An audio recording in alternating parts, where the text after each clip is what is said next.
Sellout tour of Britain. Most were disappointed when the band slipped out a side door to a minibus. Then the mob gathered outside the Regency Hotel, at one stage threatening to push through the glass front door. But finally, reward for their devotion when the heavy rockers appeared at the window. And that was enough to start the girls singing a Bon Jovi favorite.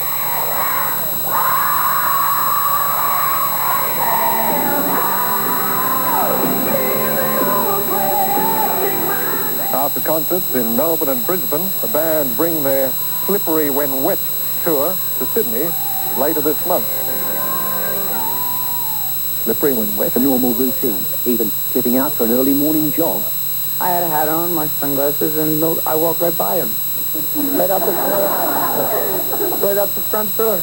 Bon Jovi are making their first visit to Australia, but they did have some ideas about us before they arrived.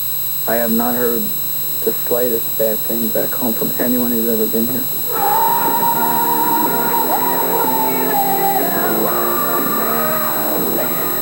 A look behind the scenes with supergroup Bon Jovi. We can show you first pictures. That's young Ben. So are all you guys looking forward to getting on the road again? I'm not. I tell you the truth. I'm at least I'm preparing for it because the Slippery tour was so long. It was like 17 months. We were out before the album. You know, we were touring. This time, at least, we're going to give the album a month or so before we hit the road. And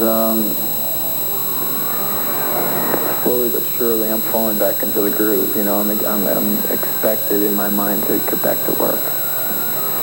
I remember when I caught up with you guys in Melbourne on the Slippery tour, you really caused a few problems for the hotel security.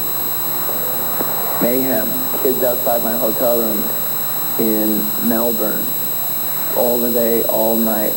And at the same time, a Bowie concert was going to go on sale. So they started lining up on Friday for Monday morning. And by Monday, all the Bowie fans were on this side of the street, and all the Bon Jovi fans were over here. And we would just, like, look out the window, and it would be like, ah, ah. Then we started doing, we started goofing with the kids, and it was great because they were out there singing Beatles songs and, you know, I mean, all night long. I couldn't go to sleep. I remember putting tissue in my ears because I just couldn't sleep anywhere. The time change really screwed me up. And then the kids would go all night long, you know, and it was really, really a thrill. I didn't think that happened anywhere in the world anymore. It was really great. Kids are great. I bought a wig and a hat, and it was really cool, and a mustache.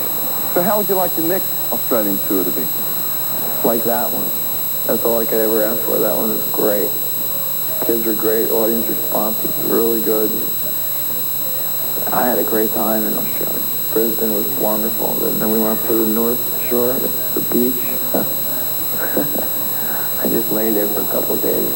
Didn't move. Had a cold drink in his hand. Suntan lotion in his hand. It was great. Are you slowing up at all? No, I'm just put the key in the ignition again and turned it over. Now I'm going to get out and dust the car off and drive away. There's some stories doing the rounds about Bon Jovi working on some anti-drug projects. It's in the works. It's all in paper right now, but there is plans to do an album of bands that someone has died from drugs or alcohol. We're doing Thin Lizzy. We've done The Boys Are Back in Town. Someone will do AC/DC, someone will do Zeppelin, someone will do The Who, you know, and it's like that. And there's a lot of big bands that are penciled in. Your manager, Doc McGee, of course, had a few problems with drugs, an alleged 5,000 tons of grass he was trying to import. Well, there was a little situation, but what happened is he's become involved in a foundation that's going to help a lot of people, you know. It's real positive sometimes.